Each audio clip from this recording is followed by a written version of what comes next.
ನಮಸ್ಕಾರ. ನಾನು ಶಂಕರ್ ಹೆಗಡೆ. ಗುರು ಗೋಚಾರ ಇದ್ರ ಬಗ್ಗೆ ನಾವು ಮಾತಾಡಲೇಬೇಕು. ನಾನು ಭಾಳ ಹಿನ್ನೆಲೆ ಹೇಳಿದ್ದೆ. ನನ್ನ ಆತ್ಮೀಯ ಫ್ರೆಂಡ್ ಫಿಲ್ಮ್ ಸ್ಟಾರ್ ಕಮ್ ರಾಜಕಾರಣಿ ಜಗ್ಗೇಶ್ ಅವರು ಹೇಳ್ತಾರೆ ಇರ್ತಾರೆ, ಈ ಗೋಚಾರಗಳು ಗಡಿಯಾರದ ದೊಡ್ಡ ಮುಳ್ಳಿದ್ದಂಗೆ ಅಂತ. ಸೂಕ್ಷ್ಮವಾದದ್ದು ಒಳಗಡೆ ಇರ್ತದೆ. ಈಗ ನಾವು ಇಂಟರ್ನೆಟ್ ಟೈಮಿಂಗ್ವರೆಗೆ ಬಂದಿದ್ದೇವೆ, ಅದಿರಲಿ. ಬಟ್ ಈ ಸಲ ನಾನು ಗೋಚಾರದ ಬಗ್ಗೆ ಸಂಪೂರ್ಣವಾದಂಥ ವಿವರಣೆಗಳನ್ನು ಕೊಟ್ಟಿರ್ತಾರೆ. ಮತ್ತು ಪದೇ ಪದೇ ನನಗೆ ಜನ ಬಂದು, ಸ್ವಾಮಿ ನನ್ನ ಗುರು ಬಲ ಬಂತ, ನನ್ನ ಸಾಡೆ ಸತ್ಯ ಮುಗೀತಾ, ಇದೆಲ್ಲ ಲೋ ಲೆವೆಲ್ ಎಕ್ಸ್ಪ್ಲೋರರ್ಸ್ ಮಾಡುವಂಥ ಒಂದು ಜ್ಯೋತಿಷ್ಯ. ನಿನ್ನ ಸಾಡೆ ಸಾತಿದೆ, ನಿನಗೆ ಗುರುಬಲ ಇಲ್ಲ, ಮದುವೆ ಆಗಲ್ಲ, ಗುರುಬಲ ಇಲ್ಲದೆ ಮದುವೆ ಆಗಿದ್ದಕ್ಕೆ ನಿಂಗೆ ತೊಂದರೆ ಆಗಿದೆ, ಏನೂ ಅಲ್ಲ. ನೋಡಿ, ನಮ್ಮ ದೇಶದಲ್ಲಿ ಸಾಡೆ ಸಾತಿಯಲ್ಲಿ ಕನಿಷ್ಠ 9-10 ಜನಗಳು ಪ್ರಧಾನಮಂತ್ರಿಗಳಾಗಿದ್ದಾರೆ. ಮೊರಾರ್ಜಿ ದೇಸಾಯಿ ಅವರು ಭಾಳ ವರ್ಷ ಬದುಕಿದ್ರು. ಅವರ ಫಸ್ಟ್ ಸಾಡೆ ಸಾತಿಯಲ್ಲಿ ಅವರು ಬ್ರಿಟಿಷ್ ಗೌರ್ಮೆಂಟಲ್ಲಿ ದೊಡ್ಡ ಎಂಪ್ಲಾಯಿ ಆಗಿದ್ದರು. ಸೆಕೆಂಡ್ ಸಾಡೆ ಸಾತಿ ಬಂದಾಗ 30 ವರ್ಷ ನಂತರ ಬರುತ್ತೆ ಗೊತ್ತಿಲ್ಲಿ. ಅವರು ಗುಜರಾತ್ ಮತ್ತು ಮುಂಬೈ ಒಟ್ಟಿಗಿತ್ತಾಗ 2 ರಾಜ್ಯಗಳು, ಅದರ ಮುಖ್ಯಮಂತ್ರಿ ಆಗಿದ್ದರು. 3ನೇ ಸಾಡೆ ಸಾತಿ ಬಂದಾಗ ಅವರು ನಮ್ಮ ದೇಶದ ಪ್ರಧಾನಿ ಆಗಿದ್ದರು. ಸೊ ಬೇಕಷ್ಟು ನಮ್ಮ ದೇಶದಲ್ಲಿ ಸಾಡೆ ಸಾತಿಯಲ್ಲಿ ಉದ್ಧಾರ ಆಗಿದ್ದಾರೆ. ಸಾಡೆ ಸಾತಿಯಲ್ಲೇ ಹಾಳಾಗತ್ತೆ. ಶನಿ ಮಹಾರಾಜ ಹಳೇ ಮಾಡಿಬಿಡ್ತಾನೆ. ಗುರು ಬಂದ ತಕ್ಷಣ ಒಳ್ಳೆಯದೇ ಆಗುತ್ತೆ. ಇದಕ್ಕೆಲ್ಲ ನಾನು ಇನ್ನು ಗೋಚಾರದ ಬಗ್ಗೆ ಸಂಪೂರ್ಣವಾಗಿ ಮಾಹಿತಿ ಕೊಡ್ತೇನೆ. ಬಟ್ ಒಂದೇ ಸಲ ಆಗಲ್ಲ, ಕನಿಷ್ಠ 10 ವೀಡಿಯೋಸ್ಗಳನ್ನು ಮಾಡ್ತೀನಿ. ಭಾಳ ಚೆನ್ನಾಗಿ ಕೇಳಿದಲ್ಲ, ಕೇತು ಬಗ್ಗೆ ಸಂಪೂರ್ಣ ಮಾಹಿತಿ ಕೊಡಿ ಎಲ್ಲ 12 ಮನೆಗಳಿಗೆ ಅಂತ. ಎಷ್ಟು ಅಂತ ಕೊಳ್ಳಿ, 11 ಮನೆಗಳಿಗೆ ಗವರ್ನೆನ್ಸ್ ಎಷ್ಟಿರುತ್ತೆ? ಪಟ್ಪಟ್ ಅಂತ ಹೇಳ್ತೀನಿ. 4ನೇ ಮನೆ ತಾಯಿ, ಸುಖಸ್ಥಾನ, ವಾಹನ, ಮನೆ ಅಂದರೆ ಸ್ಥಿರಾಸ್ತಿಯಾಗಿ ಮನೆ, ಪ್ರಾಪರ್ಟೀಸ್, ಹಾರ್ಟು, ಇದಿಷ್ಟಕ್ಕೂ ಸಂಬಂಧಿಸಿದಂತೆ ಯಾವ್ಯಾವ್ದು ಇದು ಸ್ವಲ್ಪ ಅಷ್ಟೇ ನಾನು ಹೇಳಿದೆ. ಇದಕ್ಕಿಂತ ಎಷ್ಟೋ ಇದೆ, ಇನ್ನೂ ಇದು 10 ಪಟ್ಟಿದೆ. ಎಷ್ಟೊಂತ ಕವರ್ ಮಾಡಲಿ? ಅಷ್ಟೆಲ್ಲ ಸುಲಭ ಅಲ್ಲ. ತಮ್ಮ ಜಾತಕ ಹಾಕ್ಕೊಂಡ್ಬಿಟ್ಟು ಇದಕ್ಕೊಂದು ಹೇಳಿ ಅಂತಂದ್ರೆ ಆಗಲ್ಲ. ನಂತರ ಎಲ್ಲ ನೋಡಬೇಕಾಗತ್ತೆ. ಇರಲಿ, ಆದರೂ ನಿಮಗೋಸ್ಕರ ಗೋಚಾರವನ್ನು ಪೂರ್ತಿಯಾಗಿ ನಿಮ್ಮ ಮುಂದೆ ಇಡ್ತೀನಿ. 10 ಎಪಿಸೋಡ್ ಆದರೂ ಪರವಾಗಿಲ್ಲ, ಬಟ್ 1 ತಿಂಗಳಲ್ಲಿ ಆಗಲ್ಲ. ನಿಧಾನಕ್ಕೆ ಇಡ್ತೀನಿ, ಬನ್ನಿ. ಗುರು ಈಗ 1 ಮೇ 2024 ಮಧ್ಯಾಹ್ನ ಸುಮಾರು 1 ಗಂಟೆ 1 ನಿಮಿಷ 27 ಸೆಕೆಂಡಿಗೆ ವೃಷಭ ರಾಶಿ ಬರ್ತಾ ಇದ್ದಾರೆ. ಹೌದಾ? ಈಗ ನಾನೇನು ಹೇಳೋದು ಬೃಹತ್ ಸಮೇತ ಅಂತ ಹೇಳ್ತೇನೆ. ಜೀವಿ ಜನ್ಮನ್ಯ ಪಗತ ಧನಾದಿ ಸ್ಥಾನಭ್ರಷ್ಟೋ ಬಹುಕಲಹಯುತಃ. ಅಂದರೆ ಈಗ ಗುರು ಬಂದಿರೋದು ವೃಷಭ ರಾಶಿಗೆ ಬರ್ತಾ ಇದ್ದಾನೆ. ಈ ಚಾರ್ಟ್ ನೋಡ್ಕೊಂಡ್ಬಿಡಿ. 1ನೇ ತಾರೀಕು ಸ್ಥಾನ ಭ್ರಷ್ಟ ಆಗುತ್ತೆ, ಧನ ನಷ್ಟ ಆಗುತ್ತೆ, ಬುದ್ಧಿ ಸರಿಯಾಗಿ ಓದಲ್ಲ ಕೂಡ ವಿದ್ಯಾರ್ಥಿಗಳು. ಪದವಿ ಅಥವಾ ಪೊಸಿಷನ್ನು ನಷ್ಟ ಆಗುತ್ತೆ, ಬಹು ಕಲಯುತ ಜಗಳ ಆಗತ್ತೆ. ಈ ಸಂಸ್ಕೃತ ಶ್ಲೋಕಗಳನ್ನು ಹೇಳೋದ್ರಲ್ಲಿ ಏನೂ ಅರ್ಥನೇ ಇಲ್ಲ. ಇದು ಈಗಿನ ಕಾಲಕ್ಕೆ ಒಂದು ಬೇಸ್ ಆಗಿರಬೇಕು, ಬಿಟ್ಟರೆ ಅದನ್ನು ಲಿಟ್ರಲಿ ಅಪ್ಲಿಕಬಲ್ ಮಾಡಲಿಕ್ಕೆ ನಾವು ಆಗೋದಿಲ್ಲ. ಈಗ ಇಷ್ಟನ್ನು ತಗೊಂಡ್ರೆ ಹಾಗಿದ್ರೆ ವೃಷಭ ರಾಶಿಯವರಿಗೆಲ್ಲ ಇದೇನಾಗೋದು? ಆಮೇಲೆ ಕೆಲವೊಬ್ಬರೆಲ್ಲ ಶ್ಲೋಕಗಳನ್ನು ಹೊಡಿತಾರೆ. ಹೆಂಗಿಲ್ಲ, ಜನ್ಮರಾಶಿಯಲ್ಲಿ ಗುರು ಇದ್ದಾಗ ರಾಮನಿಗೆ ವನವಾಸ ಆಗಿತ್ತಂತೆ. ರಾಮ ಹುಟ್ಟಬೇಕಿದ್ರೆ ಗುರು ಕರ್ಕಾಟಕ ರಾಶಿಯಲ್ಲೇ ಇದ್ದ ಹುಚ್ಚನಾಗಿ. ಹಾಗಿದ್ರೆ ರಾಮನಿಗೆ ವನವಾಸ ಆಗಬೇಕಿದ್ರೆ ಪ್ಲಸ್ 12 ವರ್ಷ ಆಗಬೇಕಲ್ಲ ಗುರು ಅಲ್ಲಿ ಬರಬೇಕಿದ್ರೆ. ಒಂದು 13 ವರ್ಷವ ಅಥವಾ 25 ವರ್ಷವ? ಇದನ್ನು ಕ್ಲಿಯರ್ ಮಾಡಿ. ಯಾರು ಹೇಳ್ತಾರೆ ಇದನ್ನು? ಇಂಥ ಲಾಜಿಕಲ್ ನಾನು ಒಬ್ಬನೇ ಕೊಡೋದು. 13 ವರ್ಷದ 25 ವರ್ಷದ ರಾಮನಿಗೆ ಆಗ್ತಾನೆ ಮದುವೆ ಆಗಿತ್ತು. ಸೀತೆಗೆ ರಾವಣನ ಸೆರೆಮನೆ ಅಂದರೆ ರಾಮನೇ ಸೀತೆಗೆ ಎಷ್ಟು ವರ್ಷ ವ್ಯತ್ಯಾಸ? ಕನಿಷ್ಠ ಎಷ್ಟು ವರ್ಷ ವ್ಯತ್ಯಾಸ ಆಗುತ್ತೆ ನೋಡ್ಕೊಳ್ಳಿ. ಸೀತೆ ದೊಡ್ಡವಳಾಗಿದ್ಲು ಅಂತ ಹೇಳ್ತಾರೆ. ಆಮೇಲೆ ಸೀತೆ ಭೂಮಿ ಸಿಕ್ಕಿದ್ದಾಳೆ ಜನಕನಿಗೆ. ಅವಳ ಜಾತಕ ಹೆಂಗೆ ಹಾಕ್ಲಿಕ್ಕೆ ಸಾಧ್ಯ? ಅವಳ ಜನ್ಮ ರಾಶಿ ಹೆಂಗೆ ಕಂಡು ಹಿಡಿಲಿಕ್ಕೆ ಸಾಧ್ಯ ಲಾಜಿಕಲಿ? ಇನ್ನು ಸಿದ್ಧ ಪುರುಷರು ಅವರು ಇವರೆಲ್ಲ ಹಾಕ್ತಾರೋ ಅದೇನು ನನಗೆ ಗೊತ್ತಿಲ್ಲ. ಈಗ ಇನ್ನೊಂದು ಹೇಳ್ತೇನೆ, ಈ ರಾಶಿ ಫಲ ಕೇಳಿದ್ರೆ ಚೆಸ್ಸಲ್ಲಿ ನಮ್ಮ ಗುಕೇಶ್ ಅವ್ರು ಕೊಟ್ಟಿರೋ ಡೇಟ್ ಆಫ್ ಬರ್ತ್ ಪ್ರಕಾರ ಹೋದರೆ ಹೆಂಗೆ ಮಾಡಿದ್ರೆ ಮಿಥುನ್ ರಾಶಿ, ಹೌದಾ? ಈಗ ಮಿಥುನ್ ರಾಶಿ ಗುರು 12 ಇರ್ತಾರೆ. ಯಾವ ಲೆಕ್ಕಕ್ಕೆ ಹಾಕ್ಕೊಂಡ್ರೆ ಮಿಥುನ್ ರಾಶಿಗೆ 12ನೇ ಮನೆ ಗುರು ಒಳ್ಳೆಯದಲ್ಲ. ಬಟ್ ಗುಕೇಶ್ ಇಷ್ಟು ಚಿಕ್ಕ ವಯಸ್ಸಲ್ಲಿ ಚೆಸ್ ವರ್ಲ್ಡ್ ಚಾಂಪಿಯನ್ಶಿಪ್ಪಿಗೆ ಚಾಲೆಂಜರ್ ಆಗಿ ರೆಡಿ ಆಗಿದ್ದಾರೆ. ಗೆದ್ದಂತೂ ಭಾಳ ಖುಷಿ. ಎಲ್ಲಿದ್ದು ಸೆಕೆಂಡ್ ಪ್ರೈಸ್ ಅಂತೂ ಗ್ಯಾರಂಟಿ ನಮಗೆ. ಅಷ್ಟು ಆಯ್ತಲ್ಲ, ಹಾಂ? ಎಲ್ಲರಿಗೂ ಆಗುತ್ತಾ? ಮಿಥುನ್ ರಾಶಿ ಅವರು ಎಲ್ಲರೂ ಹಂಗಿದ್ರೆ ಸ್ಪೋರ್ಟ್ಸಲ್ಲಿ ಅಷ್ಟು ಅಚೀವ್ ಮಾಡಿಬಿಡ್ತಾರ, ವರ್ಲ್ಡ್ ಚಾಂಪಿಯನ್ಶಿಪ್ ಲೆವೆಲ್ ಅವ್ರಿಗೆ ಹೋಗ್ಬಿಡ್ತಾರ. ಇದನ್ನೆಲ್ಲ ನಾನು ನನ್ನ ಹೊಸ ಪುಸ್ತಕ ಏನು ಬರೆದಿದ್ದೇನೆ, ಇಲೆಕ್ಷನ್ನ ಔಟ್ಕಮ್ ಹೇಳೋದು ಹೆಂಗೆ, ಸ್ಪೋರ್ಟ್ಸ್ಗಳ ಚಾಂಪಿಯನ್ಶಿಪ್ಸನ್ನು ಗೆಲ್ಲುವುದು ಹೆಂಗೆ, ಅದು ಯಾರು ಗೆಲ್ತಾರೆ, ಕ್ರಿಕೆಟ್ ಇರಲಿ, ಚೆಸ್ ಇರಲಿ, ಫಿಫಾ ಫುಟ್ಬಾಲ್ ವರ್ಲ್ಡ್ ಕಪ್, ಅದನ್ನು ಕವರ್ ಮಾಡ್ತಾ ಇದ್ದೀನಿ. 113 ಪೇಜನ್ನು ಆಗಿದೆ ಇವತ್ತು. ನಾನು 4 ದಿವಸದಲ್ಲಿ ಪುಸ್ತಕ ಹೊರಗಡೆ ಬರುತ್ತೆ. ಆಲ್ರೆಡಿ ಕಾಪೀಸ್ ಬುಕ್ ಆಗ್ತೇವೆ ಇಲ್ಲಿ. ಆಮೇಲೆ ಅದ್ರ ಜೊತೆಗೆ ನಿಮ್ಮ ಕೀ ಪ್ಲೇಟನ್ನು ತೆಗೆಯೋದು ಹೇಗೆ ಅದನ್ನು ಮಾಡ್ಕೊಡ್ತಾ ಇದ್ದೀನಿ. ಆಮೇಲೆ ಇನ್ನೊಂದು ವಿಶೇಷವಾದಂಥ ಒಂದು ವಿಚಾರ ಇದೆ, ಸುಂದರಾನಂದ ಜ್ಯೋತಿಷ್ಯ ಕಾವ್ಯ. ಇದೇನು ಹೇಳುತ್ತೆ ಅಂತಂದರೆ, ವೃದ್ಧಿಚಂದ್ರ ಮತ್ತು ಕ್ಷೀಣಚಂದ್ರ ನೋಡಿಕೊಂಡು ನೀವು ಗುರುವಿನ ಗೋಚಾರವನ್ನು ಹಾಕಬೇಕು ಅಂತ ಹೇಳಿದ. ವೃದ್ಧಿಚಂದ್ರನ ಮೇಲೆ ಗುರು ಬಂದರೆ ಒಳ್ಳೆಯದು, ಕ್ಷೀಣಚಂದ್ರನ ಬಂದರೆ ಹಾಳು, ಕ್ಷೀಣಚಂದ್ರಲ್ಲಿದ್ದರೆ ಹಾಳು. ಈಗ ಇಲ್ಲೊಂದು ದೊಡ್ಡ ಇದನ್ನು ನಾನು ನಿಮಗೆ ಬೇಯಿಸ್ಕೊಡ್ತೀನಿ ಆಯಿತಾ. ಲಕ್ಕಲ್ಲಿಂದ ನೋಡಬೇಕಾದ್ರೆ ಹೆಂಗೆ ಅಂತಂದ್ರೆ ನಾವು ಪ್ರಭು ಸಿಸ್ಟಮ್ ಹಾಕ್ತೇವೆ. ಕೇತುದು ಹಾಕಿ ತೋರಿಸೋದಲ್ವಾ, ಗುರು ಗೋಚಾರಕ್ಕಿಂತ ಮೊದಲೇ ಕೇತು ಅಂತ ಹಾಕಿ ತೋರಿಸಿದೆ ನಿಮಗೆ. ಇದು ದೊಡ್ಡ ವಿಡಿಯೋ ಆಗುತ್ತೆ, ಸ್ವಲ್ಪ ಪೇಷನ್ಸ್ ಇಟ್ಕೊಂಡು ನೋಡ್ಕೊಳ್ಳಿ. ಗುರು ಈಗ ವೃಷಭಕ್ಕೆ ಬಂದಾಗ ಏನಾಗ್ಬೋದು? ವೃದ್ಧಿಚಂದ್ರ ಅಂದರೆ ಏನು?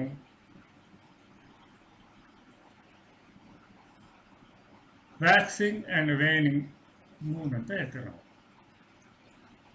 ವೃದ್ಧಿಚಂದ್ರ ಅಂತಂದರೆ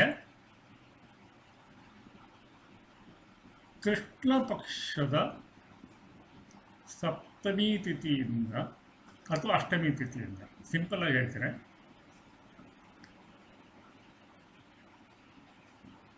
ಆತ ಅಮಾವಾಸ್ಯೆಗೆ ಹೋಗೋ ತನಕ ವೃದ್ಧಿಚಂದ್ರ ಆಗಲಿಲ್ಲ. ಅಂದರೆ ಚಂದ್ರನ ಬೆಳಕು ಕಡಿಮೆ ಆಗ್ತಾ ಹೋಗಬೇಕು, ಅದು ಕ್ಷೀಣಚಂದ್ರ ಆಗುತ್ತೆ. ಎಲ್ಲಿವರೆಗೆ? ಶುಕ್ಲ ಪಕ್ಷದ ಸಪ್ತಮಿ ಅಥವಾ ಅಷ್ಟಮಿ ತಿಥಿವರೆಗೆ. 15 ದಿವಸ ನಮ್ಮ ಹಿಂದೂ ಕ್ಯಾಲೆಂಡರ್ ಪ್ರಕಾರ ನಮಗೊಂದು ತಿಂಗಳಿಗೆ 30 ದಿವಸ. ಸೊ 15 ದಿವಸ ವೃದ್ಧಿಚಂದ್ರ, 15 ದಿವಸ ಕ್ಷೀಣಚಂದ್ರ. ಈಗ ನಿಮಗೂ ಅದನ್ನು ಕಂಡು ಹಿಡ್ಕೊಳ್ಳಿಕ್ಕೆ ಹೆಂಗೆ ಸಾಧ್ಯ? ಈ ಬೇಕಾದಷ್ಟು ಫ್ರೀ ಆ್ಯಪ್ಸ್ಗಳಿವೆ, ನೀವು ನಿಮ್ಮನ್ನು ಹಾಕ್ಕೊಂಡ್ಬಿಟ್ಟು ಇಲ್ಲಿ ಪಂಚಾಂಗ ಅಂತ ಬರುತ್ತಲ್ಲ, ಅದು ನೋಡ್ಕೊಳ್ಬೋದು. ಏನು ನಿಮ್ಮದು ಯಾವ ಪಕ್ಷ ಅಂತ ನೋಡ್ಕೊಂಡ್ಬಿಡಿ. ಪಂಚಾಂಗ ಭಾಳ ಇಂಪಾರ್ಟೆಂಟ್. ಪಂಚಾಂಗ ಬಿಟ್ಟೇ ಎಲ್ಲ ಮಾಡ್ತಿದ್ದಾರೆ ಈಗ ಜನಗಳು. ಪಂಚಾಂಗ ಫಸ್ಟ್ ಕಲೀರಿ ಅಂತ ನಾನು ಅಷ್ಟೇ ಹೇಳ್ಬೋದು ಆಯಿತಾ. ಇಲ್ಲಿ ಬರುತ್ತೆ ಯಾವ ಪಕ್ಷ ಅಂತ ಬರುತ್ತೆ. ಕೃಷ್ಣ ಅಷ್ಟಮಿ ಅಂತಂದರೆ ಇದು ಕ್ಷೀಣಚಂದ್ರ ಅಂತ. ಇನ್ನೂ ಸ್ವಲ್ಪದಾಗಿ ಹೇಳ್ಕೊಡ್ತೀನಿ. ನಿಮ್ಮ ಚಂದ್ರ ಮತ್ತು ಸೂರ್ಯ ಎಲ್ಲಿದ್ದಾರೆ ನೋಡ್ಕೊಳ್ಳಿ. ಸೂರ್ಯ ಮತ್ತು ಚಂದ್ರ ಸೇರಿದಾಗ ಅಮಾವಾಸ್ಯೆ ಆಗುತ್ತೆ. ಸೊ ಸೂರ್ಯನ ಇಲ್ಲಿ ಹಿಂದೆ ಇಲ್ಲಿ 2.5 ದಿವಸ, ಇಲ್ಲಿ 2.5 ದಿವಸ, ಇಲ್ಲಿ 2.5 ದಿವಸ, ಇದಿಷ್ಟು ಕ್ಷೀಣಚಂದ್ರ ಆಗ್ತದೆ. ಇನ್ ಜನರಲ್ 15 ದಿವಸ. ಸೂರ್ಯನ ಡಿಗ್ರಿ ನೋಡ್ಕೊಳ್ಳಿ. 15 ಡಿಗ್ರಿಗಿಂತ ಸೂರ್ಯ ಜಾಸ್ತಿ ಇದ್ದರೆ 1 ಮನೆ ಮುಂದೆ ಹಾಕ್ಕೊಳ್ಳಿ, ಇಲ್ಲ ಅಂತಂದರೆ 1 ಮನೆ ಹಿಂದೆ ಹಾಕ್ಕೊಳ್ಳಿ. ಇಷ್ಟೇ. 7.5 ದಿವಸ ಸಿಂಪಲ್ಲಾಗಿ. ಅಮಾವಾಸ್ಯೆ ಸೂರ್ಯಚಂದ್ರ ಇಲ್ಲಿರ್ತಾರೆ. ಸೊ ಇಲ್ಲಿ 2 ಅಂತ ಬಿಟ್ಟು ಇಲ್ಲಿ ಚಂದ್ರ ಇದ್ದರೆ, ಸೂರ್ಯನ ಚಂದ್ರ 4ನೇ ಮನೆ ಅಥವಾ ಅದಕ್ಕಿಂತ ಮುಂದೆ ಇದ್ದರೆ ಇದು ವೃದ್ಧಿಚಂದ್ರ. ಇದು ಪಕ್ಕಾ ಲಾಜಿಕಲ್. ಇದು ನಾನು ಒಪ್ಕೊಂತೀನಿ. ಯಾವುದನ್ನು? ಸುಂದರಾನಂದ ಜ್ಯೋತಿಷ್ಯ ಕಾವ್ಯ ತಮಿಳು ಹಿಂದಿರೋದು. ಲಾಜಿಕ್ ಚೆನ್ನಾಗಿದೆ ಇಲ್ಲಿ. ನಾನು ಟೆಸ್ಟ್ ಮಾಡಿದೆ, ವರ್ಕ್ ಆಗುತ್ತೆ. ಮುಂದೆ ಅಷ್ಟಕವರ್ಗ ನೋಡಬೇಕು, ವೇದಗಳನ್ನು ನೋಡಬೇಕು.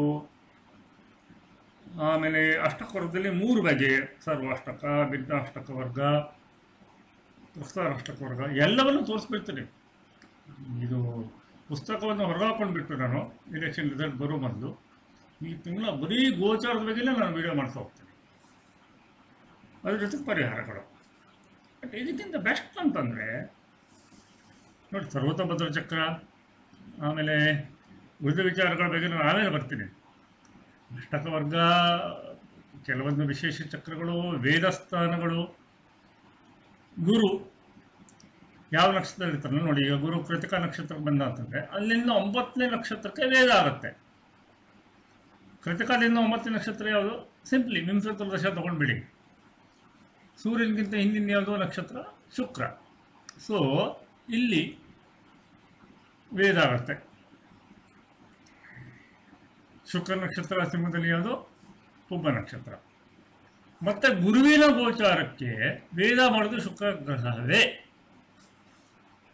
ಎಷ್ಟು ಚೆನ್ನಾಗಿದೆ ಗೊತ್ತಾ? ಇದೆಲ್ಲ ಹೇಳ್ತಾ ಹೋದರೆ ಮೈ ಜುಮ್ಮನ್ನಂತೆ ಇದು ಹಾಕಿದ್ರೆ ಗೊತ್ತಾಯ್ತಾ? ಈಗ ನೋಡಿ, ಇದನ್ನು ಹಾಕ್ತೀನಿ, ವೇದಗಳನ್ನು ನೋಡಿ. ಇದು ಸರ್ವತೋಭದ್ರ ಚಕ್ರ, ಇದು ಸುದರ್ಶನ ಚಕ್ರ, ಮತ್ತೆ ಎಲ್ಲ ಹೇಳ್ಕೊಡ್ತೀನಿ. ಒಟ್ಟಾಗಿ ಮೇಷ ರಾಶಿಯವರಿಗೆ 2ನೇ ಮನೆಯಲ್ಲಿ ಅಥವಾ ಲಗ್ನಕ್ಕೆ 2ನೇ ಮನೆಯಲ್ಲಿ ಚಂದ್ರ ದುಡ್ಡು ಕೊಡ್ತಾರೆ. ನಾನು ರಿವರ್ಸ್ ಹೋಗ್ತೀನಿ. ರಿವರ್ಸ್ ಹೋದರೆ ಈಸಿ ಆಗುತ್ತಲ್ಲ. 2ನೇ ಮನೆಯಲ್ಲಿ ಚಂದ್ರ ಒಳ್ಳೆಯದು ಮಾಡಬೇಕು, ದುಡ್ಡು ಕೊಡಬೇಕು. ರಾಶಿ ಲಗ್ನದಿಂದ 2ನೇ ಮನೆ, ಅಷ್ಟಕವರ್ಗ ನೋಡ್ಕೊಳ್ಳಿ, ವೇದಗಳನ್ನು ನೋಡ್ಕೊಳ್ಳಿ, ಎಲ್ಲ ಹೇಳ್ಕೊಡ್ತೀನಿ. ರಿವರ್ಸ್ ಹೋಗೋಣ. 3ನೇ ಮನೆಯಲ್ಲಿ ಚಂದ್ರ ಯಾವುದಕ್ಕೆ? ಮೀನ ರಾಶಿಗೆ. ಬಟ್ ಅದಕ್ಕಿಂತ ಮೊದಲು ನಾನು ಹೇಳೋದಿಷ್ಟೇ, ಇದನ್ನು ನೋಡ್ಕೊಳ್ಳಿ, ಹಾಟ್ಸ್ಪಾಟನ್ನು ನೋಡ್ಕೊಳ್ಳಿ. ಗೊತ್ತಾಯ್ತಾ? ಇದು ಹಾಟ್ಸ್ಪಾಟ್ ಆಗುತ್ತೆ. ವೃಶ್ಚಿಕ ಗುರು ಇಲ್ಲಿ ಬಂದಮೇಲೆ ಇಲ್ಲಿ ಅವನು ನೋಡ್ತಾನೆ, ಶನಿ 10ನೇ ದೃಷ್ಟಿಯಿಂದ ಇಲ್ಲಿ ನೋಡ್ತಾನೆ, ಗುರು 7ನೇ ದೃಷ್ಟಿಯಿಂದ. ಸೊ ವೃಷಭ ಲಗ್ನ ಅಥವಾ ರಾಶಿ ಬಗ್ಗೆ ಮತ್ತು ಹೇಳಬೇಕಾಗತ್ತೆ, ಮುಗಿಯೋದಿಲ್ಲ. ಇದು 10-15 ಎಪಿಸೋಡ್ಸೇ ಆಗುತ್ತೆ. ಮದುವೆ ಟೈಮು ಬಂದಿರುತ್ತೆ. ಇಲ್ಲಿವರೆಗೆ 29 ಮಾರ್ಚ್ 2025ವರೆಗೆ ಮದುವೆ ಯೋಗ ಸ್ಟಾರ್ಟ್ ಆಗುತ್ತೆ. ಯಾರ್ಯಾರಿಗೆ ವೃಷಭ ಲಗ್ನ ಬೇಗ ತಗೊಳ್ಳಿ, ವೃಷಭ ರಾಶಿ ತಗೊಳ್ಳಿ. ಯಾಕಂದರೆ ಅಲ್ಲಿ ಚಂದ್ರ ಉಚ್ಚ ಆಗ್ತಾನೆ. ಚಂದ್ರನನ್ನು ಎಷ್ಟು ತಗೊಳ್ಬೇಕು? 30%. ಯಾವಾಗ? ಚಂದ್ರ ಉಚ್ಚ ಇದ್ದಾಗ ಅಥವಾ ವರ್ಗೋತ್ತಮ ಇದ್ದಾಗ. ವರ್ಗೋತ್ತಮ ಅಂದರೆ ಚಂದ್ರ ಮತ್ತೆ ಇಲ್ಲಿ ವೃಷಭದಲ್ಲೇ ಬರಬೇಕಾಗ್ತದೆ ನವಾಂಶದಲ್ಲಿ, ಅಥವಾ ಸ್ವಕ್ಷೇತ್ರ ಇದ್ದಾಗ ಅಥವಾ ದೊಡ್ಡ ರಾಜಯೋಗದಲ್ಲಿದ್ದಾಗ ತಗೊಳ್ಳಿ, ತೊಂದರೆ ಇಲ್ಲ. ಪುಷ್ಕರಾಂಶ ಅಂದರೆ ನಿಮ್ಮ ಚಂದ್ರ ಎಲ್ಲೇ ಇಲ್ಲಿ ನವಾಂಶಲ್ಲ ಅಥವಾ ಉಚ್ಚನಾಗಿರಬೇಕು, ಹೀಗೆಲ್ಲ ಬರ್ತವೆ. ಸೊ ನೀವು ನೋಡಿ, ಹಿಂದಿನ ನೋಡ್ಕೊಳ್ಳಿ. ನಾನು ಟೆಸ್ಟ್ ಮಾಡೋಕ್ಕೆ ನಿಮ್ಗೆ ಕೊಡ್ತೀನಿ. ಈಗ ನೀವೇ ಟೆಸ್ಟ್ ಮಾಡಿ. ಗುರು ಮೇಷದಲ್ಲಿದ್ದಾಗ ಆಕ್ಟಿವೇಟ್ ಮಾಡಿದಂಥ ಮನೆಗಳು ಅಂತಂದರೆ, ಗುರು ತನ್ನ 5ನೇ ದೃಷ್ಟಿಯಿಂದ ಸಿಂಹವನ್ನು, ಶನಿ ತನ್ನ 7ನೇ ದೃಷ್ಟಿಯಿಂದ ಸಿಂಹವನ್ನು. ಸೊ ಮೇಷ ಲಗ್ನ ಅಥವಾ ಮೇಷ ರಾಶಿಯಾಗಿ ನಿಮ್ಮ ಶುಕ್ರ ಅಥವಾ ಕುಜ ಸಿಂಹದಲ್ಲಿದ್ದರೆ, ಅಥವಾ ನಿಮ್ಮ ಲಗ್ನನೇ ಸಿಂಹ ಆದರೆ, ಅಥವಾ ನಿಮ್ಮ ಲಗ್ನ ಅಥವಾ ರಾಶಿ ತುಲಾ ಆದರೆ, ಅಥವಾ ಮೇಷ ಲಗ್ನ ಮೇಷ ರಾಶಿ ಅಥವಾ ಇನ್ನು ಧನುಗೂ ಸ್ವಲ್ಪ ತಗೊಳ್ಬೋದು. ಎಷ್ಟು ಜನಕ್ಕೆ ಮದುವೆ ಆಗಿದೆ ಅಥವಾ ಮದುವೆ ಫಿಕ್ಸ್ ಆಗಿದೆ ನೋಡ್ಕೊಳ್ಳಿ. ಡಬಲ್ ಸನ್ಸೆಟ್ ಫಿನೋಮಿನ ಕೇಂದ್ರ ಆಗಿರೋದು. ಭೃಗು, ನಾನು ತುಂಬ ಭೃಗು ಹಾಕೋಣ ಅಂತ ಹೋದೆ, ಆಮೇಲೆ ಅಷ್ಟುತೋಷ ಬೇಡ ಅಂದ್ಬಿಟ್ಟ. ಭೃಗು ಜೊತೆಗೆ ಜಾಸ್ತಿ ಆಟ ಆದಷ್ಟು ನಮ್ಗೆ ತೊಂದರೆ ಆಗುತ್ತೆ. ದುಡ್ಡು ಕೊಟ್ಟವರಿಗಷ್ಟೇ ನಾವು ಭೃಗು ಹೇಳಬೇಕು, ಅಂದರೆ ಜೆನ್ಯೂನ್ ಸ್ಟೂಡೆಂಟ್ಸಿಗಷ್ಟೇ ಹೇಳಬೇಕು, ಮತ್ತು ಎಲ್ಲ ಹೇಳಬಾರ್ದು ಅಂತ ಹೇಳ್ಬಿಟ್ಟು ಅವನು. ನಾನು ಅದನ್ನೇ ಅಂದ್ಕೊಂಡೆ. ಅಂದರೆ ಒಬ್ಬ ತಾನೇ ಭೃಗು ಮಹಾರಾಜ ಅಂತ ಮೆರೆತಿದ್ದವನು 24 ಗಂಟೆ ಕುಡಿತಾನೆ. ಈಗ ಅದಕ್ಕೂ ದುಡ್ಡಿಲ್ಲ, 3-4 ಕೋಟಿ ಮಾಡ್ಕೊಂಡು ಸಾಯ್ಲಿಕ್ಕೆ ಬಿಟ್ಟಿದ್ದಾನೆ. ಬಿಡಿ. ಸೊ ಈಗೇನಾಗುತ್ತೆ, ಡಬಲ್ ಟ್ರಾನ್ಸೆಟ್ ಫಿಲಮನ್ನು ವೃಶ್ಚಿಕ ಬರುತ್ತೆ. ಸೊ ಈಗ ವೃಷಭ ಲಗ್ನ ವೃಷಭ ರಾಶಿಯವರಿಗೆ ಮದುವೆ ಯೋಗ ಆ್ಯಕ್ಟಿವೇಟ್ ಆಗುತ್ತೆ. ಇನ್ನು ಮಿಥುನ ರಾಶಿಯವರಿಗೆ ಏನಾಗುತ್ತೆ? 12ನೇ ಮನೆಯಲ್ಲಿ ಗುರು, ಹೌದಾ? ಇಲ್ಲಿ ಶನಿ ಬೇರೆ 6ನೇ ಮನೆ ನೋಡ್ತಾನೆ, 6ನೇ ಮನೆ ಆ್ಯಕ್ಟಿವೇಟ್ ಆಗುತ್ತೆ. Okay, Gukesh chess player, competition ಪೂರ್ತಿ ಜಾತಕ ನಂತರ ಇಲ್ಲ. ಬಟ್ ಒಂದಂತೂ ಪ್ರೈಸ್ ಗ್ಯಾರಂಟಿ 6ನೇ ಮನೆಗೆ ಸಂಬಂಧಿಸಿದಂತೆ, ಕಾಂಪಿಟೇಷನ್ಗೆ ಸಂಬಂಧಿಸಿದಂತೆ. ಹಾಗೆ ನೋಡ್ಬೇಕು ನಾವು. ಅಷ್ಟಪೂರ್ವ ಪಾಯಿಂಟ್ಸ್ ಚೆನ್ನಾಗಿದ್ದು, ದಶಾಭುಕ್ತಿ ಚೆನ್ನಾಗಿದ್ದು ಒಳ್ಳೆಯದೇ ಆಗುತ್ತೆ. ಇನ್ನು ಬನ್ನಿ ಮಿಥುನಕ್ಕೆ ಬನ್ನಿ, ಏನಾಗುತ್ತೆ ಆಗ? ಮಿಥುನ 5ನೇ ಮನೆ ಆ್ಯಕ್ಟಿವೇಟ್ ಆಗ್ತದೆ. ಇದು KN ರಾಜುವರದು ಡಬಲ್ ಟ್ರಾನ್ಸ್ಲೆಟ್ ಫಿನೋಮೆನ. ಇಲ್ಲ ಅಷ್ಟಪೂರ್ವದ ಬಿಂದುಗಳು ಚೆನ್ನಾಗಿದ್ದರೆ ಒಂದೇ ಮದುವೆಗೆ ಆ್ಯಕ್ಟಿವೇಟ್ ಆಗುತ್ತೆ, ಎಜುಕೇಷನ್ನಿಗೆ ಒಳ್ಳೆಯದು, ಸ್ಪೆಕ್ಯುಲೇಷನ್ನಿಗೆ ಒಳ್ಳೆಯದು, ಹೊಟ್ಟೆ ಸಂಬಂಧಿ ಕಾಯಿಲೆಗಳಿದ್ರೆ ಸರಿಯಾಗಲಿಕ್ಕೆ ಒಳ್ಳೆಯದು, ಸಂತಾನ ವಿಚಾರದಲ್ಲಿ ಒಳ್ಳೆಯದು. ಸಂತಾನ ಆಗಲಿಲ್ಲ, ಏನೋ ಆಗಬೇಕು, ಏನೋ ಸಣ್ಣ ಪುಟ್ಟ ಟ್ರೀಟ್ಮೆಂಟ್ ಇದೆ ಅಂತ ಅದಕ್ಕೆ ಒಳ್ಳೆಯದು. ಅದೇ ಹೀಗೆ ಪ್ರತಿಯೊಂದು ನಾನು ಕವರ್ ಮಾಡ್ತೀನಿ, ವೇದಸ್ಥಾನವನ್ನು ಕವರ್ ಮಾಡ್ತೀನಿ. ಇದೆಲ್ಲ ಭಾಳ ದೊಡ್ಡ ಸೀಕ್ರೆಟ್ಸ್ಗಳು. ಹೇಳಿದ್ನಲ್ಲ, ಗುರು 9ನೇ ನಕ್ಷತ್ರ ಅಂದರೆ ಶುಕ್ರ ನಕ್ಷತ್ರ ಆಗುತ್ತೆ ಸಿಂಹ ರಾಶಿಲಿ. ಯಾವ ನಕ್ಷತ್ರ ಸಿಂಹ ರಾಶಿಲಿ? ಶುಕ್ರಂದು ಒಬ್ಬ. ಮತ್ತು ಗುರುವಿಗೆ ವೇದ ಮಾಡುವ ಗ್ರಹವನ್ನು ಶುಕ್ರನೇ. ಅದು ಹೇಗೆ ವರ್ಕ್ ಆಗುತ್ತೆ ಅದನ್ನೆಲ್ಲ ಒಂದೊಂದಾಗಿ ಎಳೆಯಾಗಿ ನಾನು ತೋರಿಸ್ತೀನಿ. ನಾನು ಸ್ವಲ್ಪ ಟೈಮ್ ಕೊಡಿ. ನನ್ನ ಪುಸ್ತಕ ಬರೆದು ಇನ್ನೇನು ಪಬ್ಲಿಷ್ ಮಾಡೋದು ಬಾಕಿದೆ. ಕೆಲವೊಂದಿಷ್ಟು ನಾನು ಒಳ್ಳೆ ಫೇಸ್ಬುಕ್ಕಲ್ಲಿ ಹಾಕಿದ್ದೀನಿ. ಇಲ್ಲಿ ಅಮೇರಿಕದಲ್ಲಿ ಚೇಂಜು ಹೋಗ್ತಿದ್ದಾರೆ, ಜೋ ಬೈಡನು. UK ಋಷಿಸನಕ್ಕೆ ಚೇಂಜು ಎಲ್ಲ ಹಾಕಿಬಿಟ್ಟಿದ್ದೀನಿ. ನಮ್ಮ ಇಂಡಿಯಾ ನಾನು ಹಾಕಿಲ್ಲ ಸದ್ಯಕ್ಕೆ. ಹಾಕಿದ್ರೆ ನನಗೆ ಏನು ಬೇಕಾದ್ರೂ ತೊಂದರೆ ಕೊಡುವಂಥ ಜನ ಇದ್ದಾರೆ, ಬಿಟ್ಟಿದ್ದೀನಿ. ನೋಡು, ಕಾಲ ನೋಡಿಕೊಂಡು ಏನು ಹಾಕಬೇಕು ಅದನ್ನು ನಾನು ಹಾಕ್ತೀನಿ. ನೋಡ್ತಾಯಿರಿ, ಕಾಯ್ತಾಯಿರಿ. ನಿಮ್ಗೆ ಏನು ಬೇಕು ಅದನ್ನು ಹೇಳಿ, ನಾನು ಹಾಕಿ ತೋರಿಸ್ತೀನಿ. ಈ ಸಲ ಗೋಚಾರವನ್ನು ಫಿನಿಷ್ ಮಾಡ್ತೀನಿ.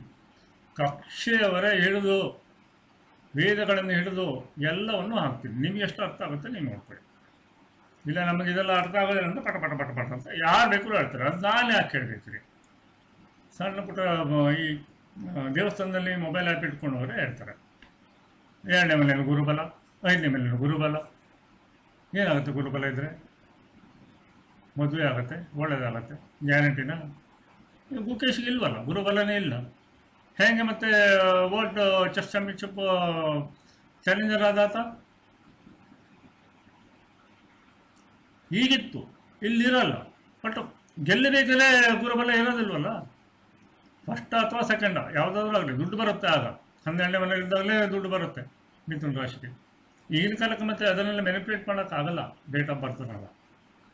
ನೆನ್ಪಿಟ್ಕೊಳ್ಳಿ, T20 ವರ್ಲ್ಡ್ ಕಪ್ ಇದೆ, ಅದನ್ನು ಹಾಕ್ತೀನಿ. ಅದಾಗುತ್ತೆ ಇಲ್ವ? ಬಟ್ ನೆಕ್ಸ್ಟ್ ವರ್ಲ್ಡ್ ಕಪ್ ಅದಂತೂ ಹಾಕ್ತೀನಿ. FIFA ವರ್ಲ್ಡ್ ಚಾಂಪಿಯನ್ಶಿಪ್ ಹಾಕ್ತೀನಿ. ಮತ್ತು ಭಾಳ ಹಾಕ್ತೀನಿ. ನೋಡ್ತಾಯಿರಿ, ಆಗಿದೆಲ್ಲ ತೋರಿಸ್ತೀನಿ. ನನ್ನ ಪುಸ್ತಕ ಕಾಯ್ತಾಯಿರಿ. ತುಂಬ ಒಳ್ಳೊಳ್ಳೆ ಜನಗಳು, ಸೈಂಟಿಸ್ಟ್ಗಳೇ ಹೇಳಿದ್ದಾರೆ, ಇದು ತುಂಬ ಒಳ್ಳೆಯ ಪುಸ್ತಕ, ಈ ಥರ ಯಾರೂ ಮಾಡಿಲ್ಲ ಅಂತ. ನೀವು ಲೈಕ್ ಮಾಡ್ತೀರಿ ಅಂತ ಅಂದ್ಕೊಂಡಿದ್ದೀನಿ. ಅದ್ರ ಬಗ್ಗೆ ನಾನು ಮುಂದೆ ಹಾಕ್ತೀನಿ. ಈ ಗೋಚಾರವನ್ನು ಸಂಪೂರ್ಣವಾಗಿ ಅಷ್ಟಕವರ್ಗ, ಕಕ್ಷ ಅಷ್ಟಕವರ್ಗದಲ್ಲೂ 3 ಥರ ಈ ಥರ ಇರುತ್ತೆ. ಸರ್ವಾಷ್ಟಕವರ್ಗ, ಭಿನ್ನಾಷ್ಟಕವರ್ಗ, ಪ್ರಸ್ತಾರ ಅಷ್ಟಕವರ್ಗ.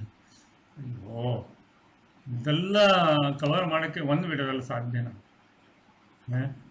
ಅಬ್ಬಬ್ಬ ಅಂತ ನೀವು ಕಕ್ಷ ಹ್ಯಾಂಗೆ ನೋಡಬೇಕು, ನಿಮ್ಮ ದಶಾಭುಕ್ತಿಗಳಿಗೆ ಇಲ್ಲಿ ಪ್ರಸ್ತಾರಾಷ್ಟಕವರ್ಗ ಹಾಕಬೇಕು. ಇದು ಬೈನರಿ ಸಿಸ್ಟಮ್. ಇದು ನಿಮ್ಮ ಗುರುದಶ ನಡೀತಿದೆ ಅಂತಂದರೆ ಭಾಳ ಇಂಪಾರ್ಟೆಂಟ್. ಅದು ಗುರಿಯಲ್ಲಿ 0 ಹೊಡಿತಾನ 1 ಹೊಡಿತಾನ ಎಲ್ಲ ನೋಡಬೇಕಾಗುತ್ತೆ. ಅದನ್ನೆಲ್ಲ ಮುಂದೆ ಹೇಳ್ತೇನೆ. ಸ್ವಲ್ಪ ಸಮಯಾವಕಾಶ ಕೊಡಿ. ಇಷ್ಟೆಲ್ಲ ಸಪೋರ್ಟ್ ಮಾಡಿದ್ದೀರಾ, ದಯವಿಟ್ಟು ಹೀಗೆ ಸಪೋರ್ಟನ್ನು ಮುಂದುವರಿಸಿ.